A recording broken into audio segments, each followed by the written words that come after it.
Halo. Halo, Assalamualaikum Farid. Awak kat mana? Bos. Ha? Ya bos. Zubaidah dah Ya, bagi ya. tahu kan? Kau kena bertugas kat Pahang 3 hari. Ya saya bos. Saya dekat rumah lagi Kat bos. rumah lagi? Kau tu Aha, dah tak aha. nak pergi Pahang. Takkan kau nak bertolak malam? Dalam selepas saya uruskan urusan ni dalam pukul 7 lebih itu selesai. Dalam pukul 8, pukul 9 macam tu saya gerak bos. Okey, tapi make sure Aha. pukul 9 pagi kau jumpa Badrul kat sana. Okey boleh bos. Terpati masa. Okey baik. Ingat jangan lambat. Ni projek besar kita. Aduh. Tak basah-basah kena pergi Pahang pula. Allah Akbar. Seronoknya tidur.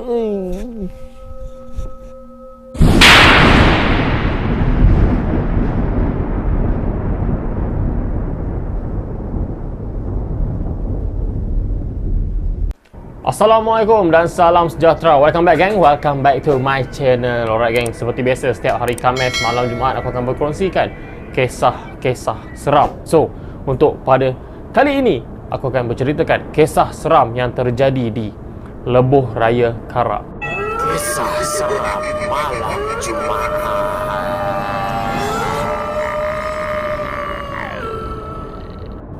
Alright gang, untuk cerita kali ini dikongsikan oleh salah seorang subscriber aku. Aku letakkan nama dia ialah nama Farid lah ya. Aku tak nama samaran dia, itu nama Farid. Okey, aku ringkaskan cerita. Cerita dia panjang sebenarnya. So aku ambil yang penting saja. Okey, aku ringkaskan. Ceritanya bermula di sini. Okey, pada hari kejadian. So, kejadian ini terjadi pada waktu malam. Nak dijadikan cerita. Farid ini ditugaskan oleh syarikat dia untuk bekerja di Pahang selama 3 hari 2 malam. Dan Farid ni pula dia tak mahir, dia tak tahu selok belok untuk ke negeri Pahang. Nak dijadikan cerita, pada malam tu Farid bertolak lebih kurang jam 9 malam daripada rumah dia. Rumah Farid ni terletak di Gombak, Kuala Lumpur. Okey, pada malam tu Farid pun dah siapkan segala kelengkapan dia untuk bertugas di Pahang selama 3 hari. And then Farid bertolak daripada Gombak pada pukul 9 malam. Selepas itu Farid berhenti seketika untuk mengisi minyak di Shell MRR2. Kemudian selepas Farid isi minyak lebih kurang dalam pukul 9 lebih ke 10 malam, Farid membuka aplikasi Waze untuk pergi ke negeri Pahang. Nak dijadikan cerita, selepas Farid membuka aplikasi Waze dan Waze itu membawa Farid masuk ke jalan Karak Lama. Alright gang, ceritanya bermula di sini. Pada permulaan perjalanan Farid tak ada apa-apa yang berlaku, tapi Farid sudah merasakan sesuatu yang aneh sebab jalan ke Lebuh Raya Karak tu sangat-sangat sepi. Ini adalah jalan Lebuh Raya Karak lama bukan jalan Lebuh Raya Karak yang baru sekarang. Seperti mana yang korang tahu, Lebuh Raya Karak yang baru sekarang jalan highway. So ini Farid melalui jalan Lebuh Raya Karak lama geng. So masa dalam perjalanan tu, keadaan pada ketika itu, pada malam itu, keadaan hujan lebat secara tiba-tiba. Kemudian semasa perjalanan Farid melalui jalan Lebuh Raya Karak tu, Farid ni dia tak nampak langsung ataupun tak ada satu kereta pun yang berselisih ataupun mengekori belakang dia. Masa tu Farid dah merasa sesuatu yang tak kena. Adakah jalan yang dilalui ini betul? Tapi bila Farid tengok balik dekat aplikasi Waze, memang jalan tu adalah jalan yang betul. Tapi nak dijadikan cerita, Farid ni tak pernah langsung pergi ke Pahang. So semasa dia di dalam perjalanan di Lebuh Raya Karak, tiba-tiba di tengah-tengah perjalanan Farid ditegur oleh sesuatu suara yang sangat menyeramkan. Pada waktu itu Farid sedang membawa dalam kelajuan lebih kurang 70 ke 80 km sejam. Tiba-tiba Farid terdengar seperti suara di bahagian belakang keretanya memanggil namanya. Farid. Kemudian apabila Farid terdengar suara bisikan yang sangat halus memanggil namanya, bulu romanya terus berdiri dengan tegak, bulu tengkuknya berdiri dengan tegak dan tangan dia terketar-ketar sambil memegang steering kereta. Kemudian Farid memberanikan diri. Dia membaca surah-surah yang dia tahu dan dia membaca tanpa putus. Kemudian tidak hanya dengan terdengar suara bisikan memanggil nama Farid. Selepas itu, di dalam kereta Farid terbau sesuatu bau yang sangat-sangat wangi seperti bunga di tanah perkuburan. Kemudian Farid mencari CD ayat-ayat suci Al-Quran. Kemudian Farid putarkan CD ayat suci Al-Quran di radio keretanya.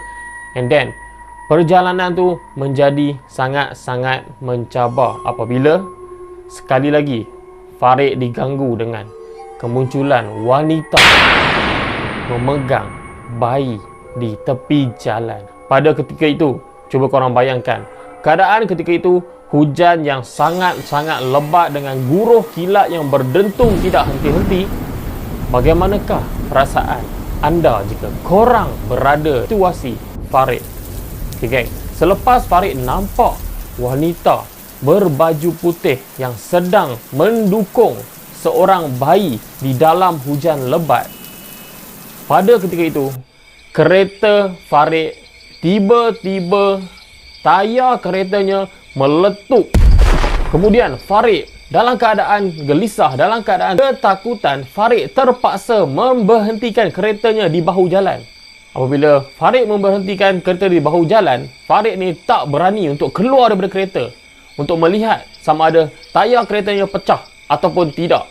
So, apa yang Farid buat? Farid cuba untuk menelefon kawan-kawan terdekatnya, tetapi malangnya dekat situ tiba-tiba tak ada coverage, geng. Dia punya Waze pun dah mati, langsung tak ada coverage. Dan Farid pada ketika itu sangat-sangat gelisah. Dia hanya mampu berdoa, berserah kepada Allah Subhanahu Wa Taala supaya dirinya dilindungi daripada gangguan makhluk halus. Kemudian, apa yang lagi menakutkan? Tiba-tiba Farid ternampak ada satu makhluk yang seakan-akan seperti Pontianak berdiri betul-betul di hadapan keretanya, lebih kurang 50 meter sahaja daripada jarak kereta dengan makhluk yang berdiri di depan kereta Farid.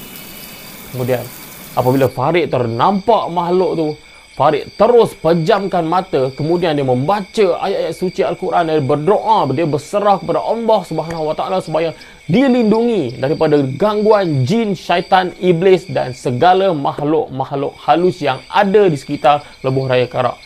Apa yang terjadi selepas itu sangat-sangat menyeramkan. Apabila Farid membuka matanya semula, makhluk itu berada betul-betul di hadapan keretanya. Kemudian apabila Farid ternampak makhluk itu berdiri betul-betul depan kereta dia, Farid terus pengsan, tidak sedarkan diri. Nak dijadikan cerita, apabila Farid tersedar semula, keadaan sekelilingnya sangat-sangat sunyi dan pada waktu itu sudah pun siang. Korang bayangkan, Farid pengsan, tertidur dalam kereta tu selama satu malam sampailah dia sedar pada keesokan harinya, dan pada waktu itu dah siang. Bila Farid ni dah terjaga, dia terus tanpa melengahkan masa, dia buka pintu, dia pergi pusing kereta dia untuk tengok mana satu tayar dia yang pecah. Dan korang tahu tak, keempat-empat biji tayar kereta dia tak ada satu pun yang pecah, geng. So, apa yang terjadi pada malam tadi? Adakah berboboi kuasa 3? Adakah tumbukan halilintar? Tidak sama sekali. So, Farid pun meneruskan perjalanannya untuk pergi ke negeri Pahang untuk selesaikan tugas yang diamanahkan oleh syarikatnya. Para geng, itu saja kisah seram untuk kali ini. Terima kasih kepada Farid, bukan nama sebenar, kerana berkongsikan pengalaman seramnya walaupun ringkas tetapi padat dan sangat-sangat menyeramkan. Kita jumpa lagi untuk minggu depan dalam kisah seram malam Jumaat. Ingat, ia wujud dan ia sentiasa berada di sekeliling kita. Kisah seram malam Jumaat.